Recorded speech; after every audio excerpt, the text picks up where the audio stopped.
Bonjour à tous.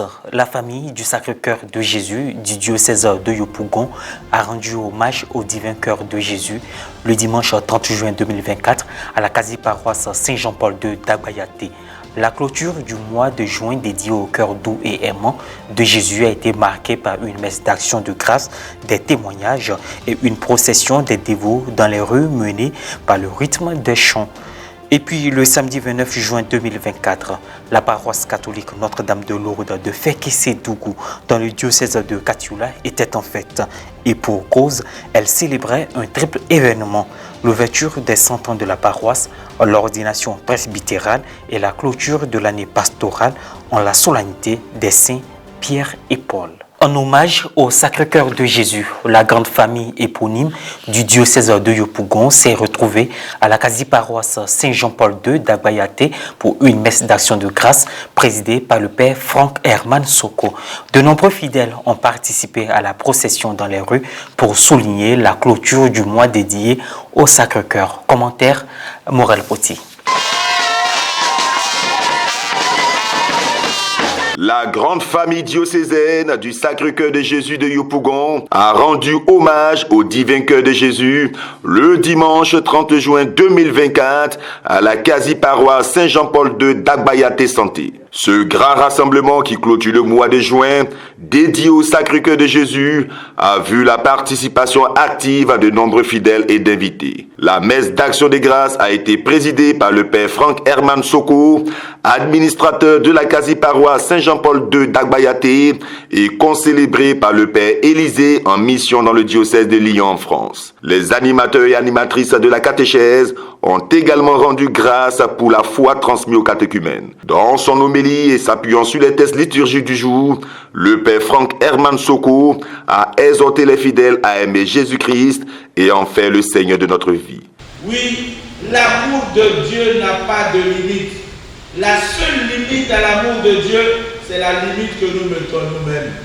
C'est pourquoi ce matin, nous sommes heureux, joyeux de célébrer ce cœur aimant de Dieu, de proclamer ce cœur aimant de Dieu. S'en sont suivis les rites habituels de la célébration, puis la bénédiction des bébés et des couples, le mot de remerciement de la responsable, Madame Annie, la remise d'une étole au Père célébrant et des témoignages qui honorent le cœur doux de notre Seigneur Jésus-Christ. Un autre temps fort de cette rencontre spirituelle a été la procession de la famille du Sacré-Cœur de Jésus de Yopougon, ponctuée par des stations de méditation et de prières. Piété populaire au Sacré-Cœur de Jésus à la grotte mariale. Pour rappel, le Sacré-Cœur de Jésus est fêté le 3e vendredi après la solennité de la Pentecôte. La dévotion au Sacré-Cœur nous invite à fixer notre attention sur ce cœur aimant, compatissant et miséricordieux qui révèle le cœur de Dieu. C'est une dévotion peu connue et nous, famille du Sacré-Cœur du diocèse de Yopougon, c'est notre manière à nous de montrer le cœur de Jésus qui est source de grâce, de miséricorde intarissable. Aujourd'hui encore, dans un monde, un 21e siècle, où tout a tendance à refuser Dieu, où tout a tendance à légaliser ce qui insulte Dieu, ce qui va à l'encontre des lois divines, nous devons rendre hommage à ce cœur-là. Parler de Sacré-Cœur en dehors de la messe, parce que il a voulu comme ça que ce cœur que lui-même il a, qu'on appelle le Sacré-Cœur, devienne le cœur eucharistique. C'est le cœur de Jésus qui nous donne dans toutes les Eucharisties. Lorsque le prêtre se met, qu'il célèbre, quand il consacre, Jésus vient, il pose son cœur dedans. À travers les rues, à travers les espaces et les places de notre quasi-paroisse, nous avons non seulement fait acte de réparation au cœur de Jésus par rapport aux blasphèmes, aux outrages qui lui sont faits. Soulignons que la fête du Sacré-Cœur commence le jour où Sainte Marguerite Marie à la Côte reçoit des révélations de la part du Christ. Jésus lui demande de promouvoir un élan spirituel en l'honneur de son Sacré-Cœur. Joie et grâce à la paroisse Notre-Dame de Lourdes de Fekese-Dougou le samedi 29 juin dernier, au cœur de l'Eucharistie, l'ouverture du centenaire de la paroisse, l'ordination presbytérale et la clôture de l'année pastorale. Beaucoup de coïncidences heureuses pour une action de grâce logique en la solennité des saints Pierre et Paul. Un reportage de Charlène Quadio, commenté par Guy Rochiao.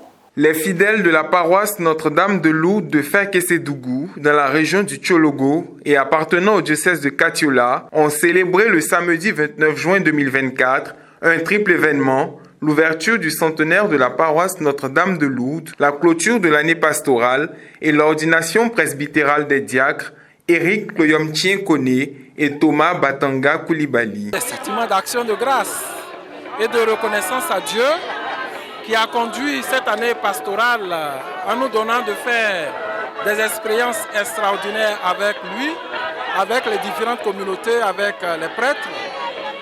Et tout cela s'achève aujourd'hui par l'ouverture du centenaire de cette paroisse et les ordinations des deux prêtres. La célébration eucharistique en ce jour, où l'on fêtait les saints Pierre et Paul, a été présidée par l'ordinaire du lieu, Monseigneur Honoré Begré Dakpa, et concélébrée par le Père curé Emmanuel Lacoune et des prêtres. Au début de la messe, prenant la parole en présence des fidèles et des invités, le Père Emmanuel Lacoune a tenu à préciser la raison d'être et à souhaiter la bienvenue à tous au lancement de cette année jubilaire. 11 cierges allumés, des chants, danses et prières pour exprimer la gratitude des fidèles envers Dieu et envers tous ceux qui ont pris une part active à la maturation de cette communauté chrétienne. L'évêque du diocèse de Katiola, Monseigneur Dakpa, a procédé à l'ouverture des festivités marquant le centenaire de la paroisse Notre-Dame de Lourdes de Fekese-Dougou. Au cours des rites d'ouverture a eu lieu l'appel nominal des candidats au presbytérat fait par le chargé des vocations, le Père Félix Koulibaly. Kloyomitien Kone de la paroisse Saint-Joseph de Niakara. Thomas Batanga Koulibaly de la paroisse Notre-Dame des Pauvres de Dabakala. S'en est suivi la liturgie de la parole. Cette occasion était belle pour le prélat, lors de son homélie, de rendre hommage aux pionniers et d'inviter l'Assemblée à 3 démarches principales dans notre vie de foi. La paroisse Notre-Dame de Lourdes de Feke, comme portion du peuple de Dieu et communauté de foi, rayonne de l'histoire de plusieurs évêques, de prêtres, de religieux, religieuses, de laïcs qui ont apporté leur pierre pour la bâtir.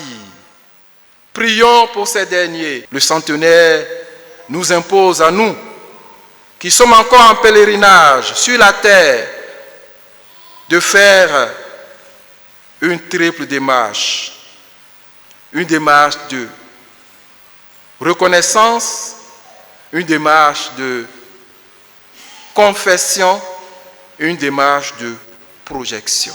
Puis, la liturgie du sacrement de l'ordre, qui s'est déroulée en 3 grandes parties que sont les rites préparatoires,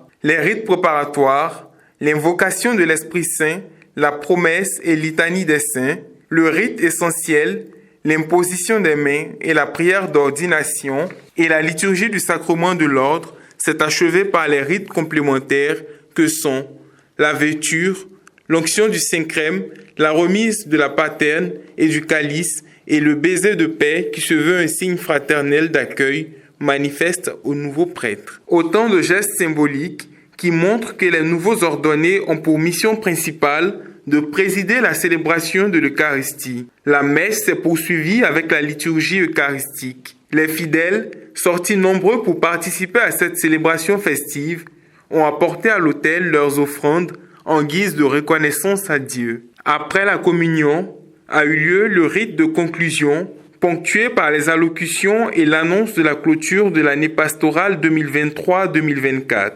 En ce 29e jour du mois de juin de l'an de grâce 2024, jour de la solennité des Saints Pierre et Paul, en la paroisse Notre-Dame de Lourdes de